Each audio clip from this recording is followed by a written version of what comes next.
Hello viewers, நான் உங்க doctor chef VK. கொட்டுற பனியில் இப்போ வந்து பார்த்தீங்கன்னா சில்லுன்னு இருக்கிற வெதரில் குன்னூரில் தான் நான் இருக்கேன்.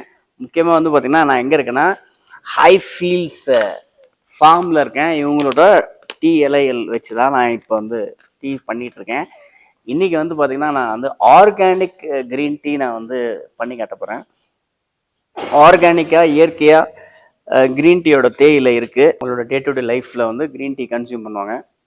இது ஒன்றுமே இல்லை, ஹாட் வாட்டர் தண்ணி கொதிக்கணும். தண்ணி கொதிச்சோடனே இந்த க்ரீன் டீ போடணும்.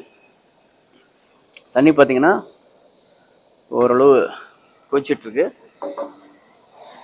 இப்போ வந்து பார்த்தீங்கன்னா தண்ணி கொதிச்சிடுச்சு. இந்த ஆர்கானிக் க்ரீன் டீயை வந்து நான் இப்போ ஆட் பண்ணுறேன். கொஞ்சமாக ஆட் பண்ணுறேன் லீஃபு. ரொம்ப ஆட் பண்ணிங்கன்னா கசந்துடும். ஸோ இது வந்து நல்லா கொதிக்கட்டும். ஸோ இப்போ வந்து பார்த்தீங்கன்னா நல்லா கொதிச்சிடுச்சு. ஆடிங்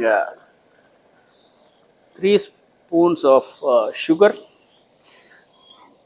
ஸோ நான் முதல்ல சொன்ன மாதிரி இந்த இலைகள் வந்து ரொம்ப ஸ்ட்ராங்காக இருக்கும். ரொம்ப வந்து குவாலிட்டியான லீவ்ஸு. அதனால வந்து கம்மியாக தான் போடணும். நிறைய போட்டிங்கன்னா கசக்கும். ஸோ இது ஆல்மோஸ்ட் இப்போ ரெடி ஆகிடுச்சு. இப்போ வந்து பார்த்திங்கன்னா ஸ்ட்ரெயின் பண்ணுறேன்.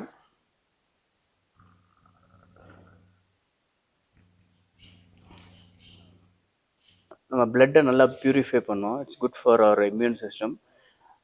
Very good fat burner also. செம்மையாக இருக்குங்க. இன்னும் சட்டிலாக இருக்குது, ரொம்ப ஸ்ட்ராங்காக இல்லை. நல்ல மைல்டான ஒரு ஃப்ளேவர் தான் இருக்குது இதில். செம்மையாக இருக்குது.